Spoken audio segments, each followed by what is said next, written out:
என்ன பண்ணா எங்க வந்து நிக்கிற? தம்பி இங்க ப்ரொஃபஷனல் கொரியர் இருக்கான் தம்பி, அதனால கொரியர் போடலாம்னு வந்தேன் தம்பி. உள்ளதான் இருக்கான், வா போவான். நீ என்ன இங்க பண்ற? மீனாட்சி காம்ப்ளெக்ஸ் இதுதானா? சரி வாடா வாடா வாடா. பாவா வாங்க. இதே ப்ரொஃபஷனல் கொரியரா? ஆமா அதே ப்ரொஃபஷனல் கொரியர். வீட்ல சொன்னாங்க கொரியர் போட்டு வாடான்ட்டு. சரி போட்டுருவோம். கொரியர் எந்த ஊருக்கு போடணும்? இது சென்னைக்கு போடணும் பாவா. இப்ப கொடுத்தா எப்ப பாவா போய் சேரும்? நாளைக்கு காலையில அங்க போயிடும். நாளைக்கு காலையில போய் சேர்ந்துரும்.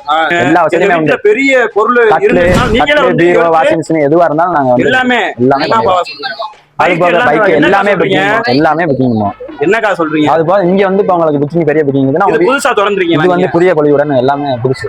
புதிய பொலிவுடன் அது அனுப்பிடலாம். போக வெளிநாட்டுக்கு அனுப்பிச்சு வைப்பீங்களா? எல்லாம் இன்டர்நேஷனல் லெவல்ல இருக்கா? இன்டர்நேஷனல் லெவல்ல இருக்கு. காலைல 9:30 மணில இருந்து நைட் 9:30 மணி வரைக்கும் கடை இருக்கும். லீவுங்கிறது கிடையவே கிடையாது. வருஷம் 365 நாள் இருக்கு. சரி இதெல்லாம் என்ன பாவா? இதெல்லாம் புக்கிங் வந்தது. இன்னைக்கு எல்லாமே அன்னைக்கு எல்லாமே டெலிவரி அன்னைக்கு. என்ன பாவா சொல்றீங்க? சரி பாவா, மேலூர்ல சூப்பரா பண்ணி கொடுத்துருக்கீங்க. புதிய பொலிவுடன் நம்ம பேரை சொல்லி எல்லாம் வருவாங்க. சரியா? இது வந்து ப்ரமோஷன் காண்டி பண்ணல, ப்ரொஃபஷனல் கொரியர். நம்ம வந்து கடை எங்க இருக்குன்னா மீனாட்சி காம்ப்ளெக்ஸ் கடைசில. மீனாட்சி காம்ப்ளெக்ஸ் உள்ளதா இருக்கு. பாவா சொல்றாப்ல என் வீட்ல கரெக்ட்டா சொல்லி அனுப்பிச்சு விட்டாங்க. மனமா குணமா வாங்க கொரியர் எல்லாம் பண்ணி கொடுப்போம். டெலிவரி பாய் வரும். Delivery boy. நான் என்ன நினைச்சேன், சரி பார்சல் தான் கொடுக்க வராங்கன்னு நினைச்சேன். இல்ல ஒரு டெலிவரி பாய் தான். சரிங்க. அப்பொண்ணு குஜிலி மனமா